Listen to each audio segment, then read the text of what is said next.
భూదిగంతముల వరకు సువార్త వ్యాప్తి, క్రీస్తు పరిచర్య కొనసాగింపు. ప్రియమైన సహోదర సహోదరిలారా, ఈరోజు మనం దేవుని వాక్యంలో ఒక అద్భుతమైన ప్రయాణాన్ని చూడబోతున్నాం.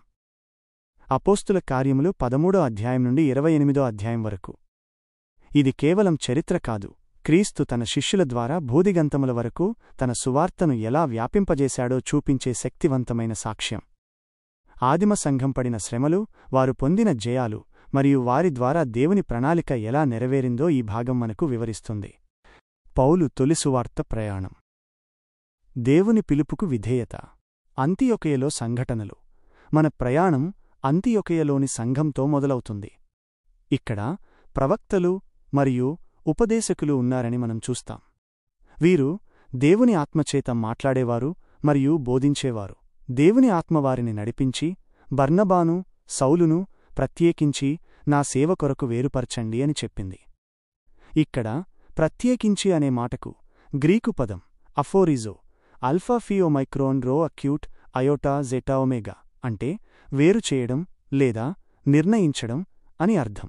ఈ పిలుపుతో సౌలు, మనమిప్పుడు పౌలు అని పిలుస్తున్న వ్యక్తి, తన మొదటి మిషనరీ ప్రయాణాన్ని ప్రారంభించాడు. అతనితో బర్నబా కూడా ఉన్నాడు. కుప్రలో సంభవాలు. వారు కుప్ర ద్వీపానికి వెళ్లారు. అక్కడ వారు ఒక మంత్రవాదిని, అబద్ధ ప్రవక్తను ఎదుర్కొన్నారు.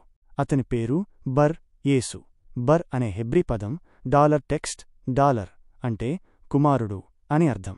కనుక బర్ యేసు అంటే యేసు కుమారుడు అని అర్థం. కాని అతడు దేవుని వాక్యానికి అడ్డంగా నిలిచాడు. పౌలు ఆత్మతో నిండినవాడై అతన్ని గుడ్డివాడిగా చేశాడు. ఈ సంఘటన ద్వారా ఆ ద్వీపంలోని అధిపతి దేవుని వాక్యాన్ని విశ్వసించాడు. గలతీయ పట్టణాలలో సమాచారం. అక్కడి నుండి వారు గలతీయ ప్రాంతంలోని పిసీదియా, అంతియొకయ, ఇకొన్యు, లుస్త్రా, దెర్బే వంటి పట్టణాలకు వెళ్లారు. ఇక్కడ వారు యూదుల చేత తిరస్కరించబడ్డారు. కాని అన్యులు సువార్తను స్వీకరించారు. వారు బోధించినప్పుడు సువార్త అనే గ్రీకు పదం యూయాంగెలియన్, epsilon acute, upsilon, alpha gamma gamma acute, epsilon, lambda iota omicron nu అంటే శుభవార్త లేదా మంచి కబురు అని అర్థం. పౌలు మరియు బర్నబా దేవుని శక్తితో అద్భుతాలు చేశారు, రోగులను స్వస్థపరిచారు. ఈ ప్రయాణంలో వారు అనేక హింసలను ఎదుర్కొన్నారు. కాని దేవుడు వారిని బలపరిచాడు. అంతియొకకి తిరిగిరాక. యెరూషలేములోని కూటమి, సువార్త యొక్క సార్వత్రికత. అంతియొకకి తిరిగిరాక తమ మొదటి మిషనరీ ప్రయాణాన్ని ముగించుకుని పౌలు మరియు బర్నబా అంతియొకయకు తిరిగి వచ్చారు. అక్కడ వారు దేవుడు తమ ద్వారా చేసిన కార్యాలన్నింటినీ మరియు దేవుడు అన్యులకు విశ్వాసపు తలుపు ఎలా తెరిచాడో సంఘానికి వివరించారు. తలుపు అనే భావన ఇక్కడ గ్రీకు పదం ధూరా, తేతా అక్యూట్, అప్సైలాన్, రో ఆల్ఫా తో సూచించబడింది. ఇది ఒక అవకాశం లేదా ప్రవేశాన్ని సూచిస్తుంది. యెరూషలేములోని కూటమి. అయితే ఒక పెద్ద సమస్య తలెత్తింది. కొంతమంది యూదులు రక్షించబడాలంటే అన్యులు మోషే ధర్మశాస్త్రాన్ని, ముఖ్యంగా సున్నతిని పాటించాలని వాదించారు. ఈ సమస్యను పరిష్కరించడానికి పౌలు, బర్నబా మరియు ఇతర నాయకులు యెరూషలేముకు వెళ్లారు. విభేదములు, చర్చ, తీర్మానము. అక్కడ ఒక పెద్ద చర్చ జరిగింది. చర్చ అనే గ్రీకు పదం సుజేటసిస్, సిగ్మా అప్సిలోన్ జేటా అక్యూట్, ఏటా తవ్వేటా సిగ్మా యోటా జేటా అంటే వాదోపవాదం లేదా తీవ్రమైన చర్చ అని అర్థం. పేతురు, బర్నబా, పౌలు తమ అనుభవాలను పంచుకున్నారు. చివరకు యాకోబు నాయకత్వంలో అన్యుల మీద ధర్మశాస్త్రపు భారాన్ని మోపకూడదని, కాని విగ్రహారాధన నుండి, రక్తము నుండి, ఊపిరాడక చచ్చిన వాటిని నుండి, జారత్వము నుండి దూరంగా ఉండాలని తీర్మానించారు.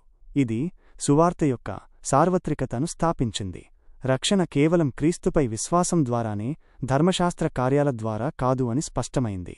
అంతియొకయకు పంపబడిన ఉత్తరం ఈ తీర్మానాన్ని తెలియచేస్తూ యెరూషలేములోని సంఘం అంతియొకయలోని సంఘానికి ఒక ఉత్తరం పంపింది.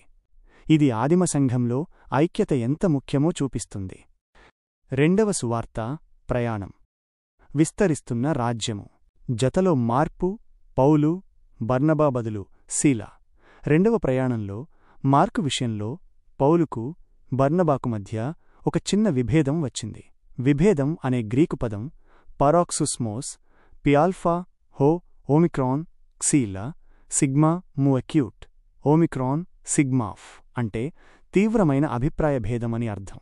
దీనితో బర్నబా మార్కును వెంటపెట్టుకుని కుప్రకు వెళ్ళగా పౌలు సీలాను తన సహచరునిగా ఎంచుకున్నాడు. సంఘములు తిరిగి దర్శించబడ్డాయి. పౌలు మరియు సీలా మొదట గలతీయ ప్రాంతంలోని సంఘాలను తిరిగి దర్శించారు.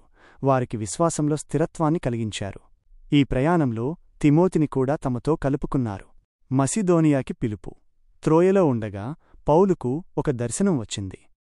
మసిదోనియా నుండి ఒక వ్యక్తి మసిదోనియాకు వచ్చి మాకు సహాయం చేయండి అని పిలిచాడు. ఇది దేవుని ప్రణాళికలో ఒక కీలకమైన మలుపు. సువార్త ఆసియా నుండి యూరప్కు విస్తరించడం ప్రారంభించింది. పిలుపు అనే గ్రీకు పదం క్లేసిస్ కప్పా లంబ్దా అక్యూట్ ఎటా సిగ్మా అయోటా సిగ్మాఫ్ అంటే ఆహ్వానం లేదా దేవుని ఉద్దేశ్యం అని అర్థం. ఫిలిప్పులో సువార్త పరిచర్య. ఫిలిప్పులో వారు లుదియా అనే ధనవంతురాలిని కలుసుకున్నారు. ఆమె సువార్తను స్వీకరించింది. అలాగే ఒక మంత్రశక్తి ఉన్న దాసిని స్వస్థపరిచారు. దీని కారణంగా వారు చెరసాలలో బంధించబడ్డారు. కాని దేవుడొక పెద్ద భూకంపం ద్వారా వారిని విడిపించాడు మరియు చెరసాల నాయకుడు తన కుటుంబంతో రక్షించబడ్డాడు. దెస్సలోనియా, బెరయా, ఏథెన్సులలో పని. దెస్సలోనియలో పౌలు సువార్త ప్రకటించాడు. కాని యూదుల నుండి వ్యతిరేకత వచ్చింది. బెరయాలోనివారు దెస్సలోనియ వారికంటే గొప్ప మనస్సు గలవారని, వారు పౌలు బోధించిన వాటిని గ్రంథాలలో ఉన్నాయో లేదో ప్రతిరోజు పరిశీలించారని మనం చూస్తాం. గొప్ప మనస్సు అనే గ్రీకు పదం యూజెనే ఎప్సిలోన్ అప్సిలోన్ గమ్మా ఎప్సిలోన్ న్యూక్యూట్ ఎప్సిలోన్ సిగ్మాఫ్ అంటే ఉన్నతమైన మనస్సు లేదా విశాలమైన దృక్పథం అని అర్థం. ఏథెన్సులో పౌలు మార్స్ కొండపై నిలబడి తెలియని దేవుని గురించి ప్రసంగించాడు. గ్రీకు తత్వవేత్తలకు క్రీస్తు పునరుత్థానం గురించి వివరించాడు. కొరింథీలో పరిచర్య. కొరింథీలో పౌలు అక్కీలా, ప్రిస్కిల్లాలను కలుసుకున్నాడు. వారు తోటి గుడారాల తయారీదారులు. పౌలు కొరింథీలో సుమారు 18 నెలలు ఉన్నాడు. అక్కడ సంఘాన్ని స్థాపించి బలపరిచాడు. ఈ పట్టణం దాని నైతిక అధపతనానికి ప్రసిద్ధి చెందింది. కాని దేవుని సువార్త అక్కడ కూడా శక్తివంతంగా పనిచేసింది. మూడవ సువార్త ప్రయాణం. బలపడుతున్న సంఘాలు. ఎఫేసీలో అనగా ఆసియాలు. పౌలు తన మూడవ ప్రయాణంలో ఎఫేసుకు వచ్చాడు. ఇది ఆసియాలోని ఒక ముఖ్యమైన పట్టణం. అక్కడ పౌలు సుమారు 3 సంవత్సరాలు బోధించాడు. దేవుని వాక్యం శక్తివంతంగా వ్యాపించింది. వాక్యం అనే గ్రీకు పదం లోగోస్ lambda acute omicron gamma omicron సిగ్మాఫ్ అంటే సందేశం లేదా దేవుని ప్రకటన అని అర్థం. దెమెత్రియా అనే ఒక వెండి పనివాడు, దేముళ్ల విగ్రహాలను తయారు చేసేవాడు, పౌలు బోధనల వల్ల తమ వ్యాపారం దెబ్బతింటుందని భయపడి పెద్ద అలజడికి కారణమయ్యాడు. గ్రీసులో ఎఫేసు నుండి పౌలు గ్రీసులోని వివిధ ప్రాంతాలకు ప్రయాణించాడు. సంఘాలను సందర్శించాడు మరియు వారికి ప్రోత్సాహమిచ్చాడు. త్రోయాలో పౌలు ప్రసంగిస్తున్నప్పుడు యూతికు అనే యువకుడు నిద్రపోయి 3వ అంతస్తు నుండి కిందపడి చనిపోయాడు. పౌలు అతన్ని తిరిగి బ్రతికించాడు. ఇది దేవుని శక్తి పౌలు ద్వారా ఎలా పనిచేస్తుందో చూపిస్తుంది. ఎఫేసీ పెద్దలతో మిలేతులో పౌలు ఎఫేసు సంఘపు పెద్దలను పిలిపించి వారికి వీడ్కోలు ప్రసంగమిచ్చాడు. ఈ ప్రసంగంలో అతను తన భవిష్యత్తు గురించి, రాబోయే కష్టాల గురించి ప్రస్తావించాడు మరియు సంఘాన్ని కాపాడుకోవాలని వారికి బోధించాడు.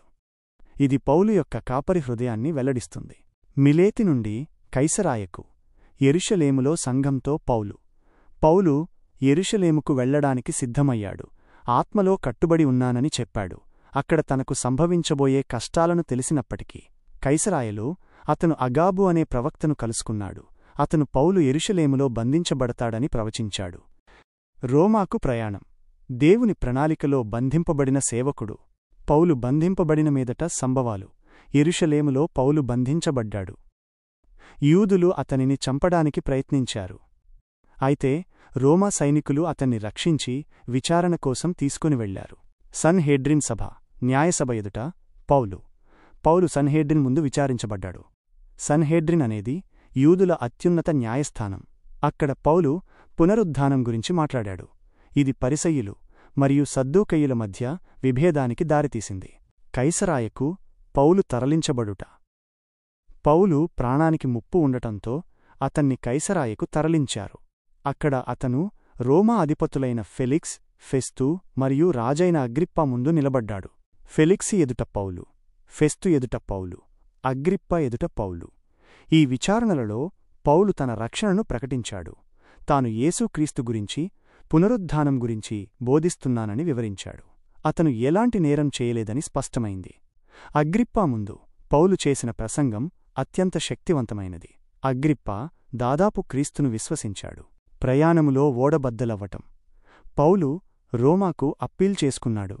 ఈ ప్రయాణంలో వారికి తుఫాను వచ్చింది, ఓడబద్దలైంది. తుఫాను అనే గ్రీకు పదం థూయెల్లా, తేటా అక్యూట్ అప్సిలాన్, ఎప్సిలాన్ లందా లందా ఆల్ఫా అంటే తీవ్రమైన గాలివాన లేదా మహాతుఫాను అని అర్థం. దేవుడు పౌలుకు మరియు అతనితో ఉన్న వారందరికీ రక్షణ ఇస్తానని హామీ ఇచ్చాడు. రోమా మార్గములో మెలితే ద్వీపం. వారు మెలితే ద్వీపానికి చేరుకున్నారు. అక్కడ పౌలుకు ఒక పాము కాటు వేసింది, కాని అతనికి ఏమీ కాలేదు. ఇది దేవుని రక్షణను మరోసారి చూపింది. అక్కడ కూడా పౌలు సువార్తను ప్రకటించి రోగులను స్వస్థపరిచాడు. పౌలు రోమాకు చేరటం, అద్దె ఇంటిలో నివాసం. చివరగా పౌలు రోమాకు చేరుకున్నాడు. అక్కడ అతను అద్దె ఇంటిలో నివాసం ఉన్నాడు. అద్దె ఇల్లు అనే గ్రీకు పదం మిస్తోమా, మూయోటా సిగ్మతేటా ఓమేగా మోఅల్ఫా అంటే అద్దెకు తీసుకోబడిన ఇల్లు అని అర్థం. అతను 2 సంవత్సరాలు అక్కడే ఉన్నాడు. ఎవరూ అతన్ని అడ్డుకోకుండా ధైర్యంగా దేవుని రాజ్యం గురించి మరియు ప్రభువైన యేసుక్రీస్తు గురించి బోధించాడు. ముగింపు.